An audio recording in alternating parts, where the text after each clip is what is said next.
और भारतीय बाजार के पास सर आगे आने वाले समय में और भी ज्यादा ट्रिगर्स दिखाई दे रहे हैं, और सबसे इंपॉर्टेंट ट्रिगर तो अर्निंग सीजन है। जो Q1 की अर्निंग्स आने वाली है FY27 की, वो भी इंडियन मार्केट के लिए काफी इंपॉर्टेंट इस समय रहने वाला है। और 9 जुलाई से ही अर्निंग सीजन शुरू हो गया है, क्योंकि TCS के नतीजे आने वाले हैं Q1 के। आज एक्सपेक्टेशन अर्निंग सीजन से इंडियन मार्केट के लिए Q1 में ग्रोथ स्लो रह सकती है, रेवेन्यू एस्टिमेट्स स्लो रह सकते हैं, ये हम एक्सपेक्ट करके चल रहे थे, क्योंकि पिछला जो समय हमने देखा है, जितना जो भी जियोपॉलिटिकल सिचुएशंस चल रही थी, उसका असर Q1 की अर्निंग्स पे पड़ने की उम्मीद थी। फिर भी बाजार ने कुछ तो कयास, कुछ तो उम्मीदें लगाई होंगी।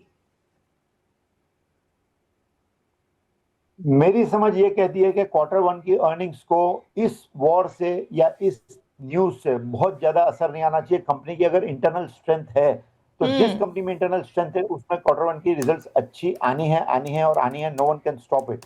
रीजन बीइंग जैसे मैंने अभी आपको कहा कि जिस कंपनी को बहुत ज्यादा ये एनर्जी क्राइसिस इफेक्ट नहीं करती है, उसके इंटरनल अगर कंपनी के फंडामेंटल स्ट्रांग है, उसकी क्वार्टर ग्रोथ अच्छी है, ओवरऑल प्रॉफिट्स अच्छे हैं, तो रिजल्ट्स अच्छे आने की उम्मीद है, तो निवेशकों को उसकी चिंता करने की जरूरत नहीं है।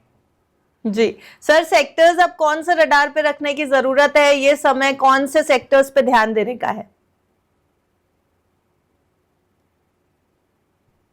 मैं समझता हूं ये समय पे आपको आईटी पे थोड़ा सा ध्यान देना चाहिए। हो सकता है आईटी यहां से रिकवर होता हुआ दिखे, तो you should focus on IT मोर।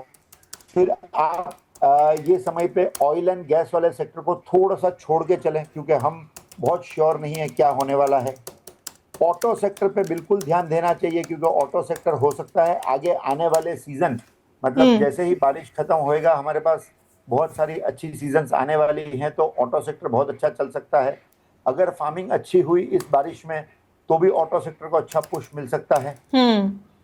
तो ये भी एक सेक्टर है जो देखना चाहिए। फार्मा पे थोड़ा सा कम ध्यान देना चाहिए। एफएमसीजी एक ऐसा सेक्टर है कि जिसको देखना चाहिए बिल्कुल। आदमी अगर इंडियन मार्केट में जो रिटेलर है, जो पॉपुलेशन है, वो अगर कंप्लेसेंट है, अच्छा पैसा बनता है खेती से, या ये जो यील्ड हो रही है बारिश की वजह से अच्छी, उससे अच्छा पैसा बनता है, तो कहीं ना कहीं एफएमसीजी में भी हमें ग्रोथ दिखेगी।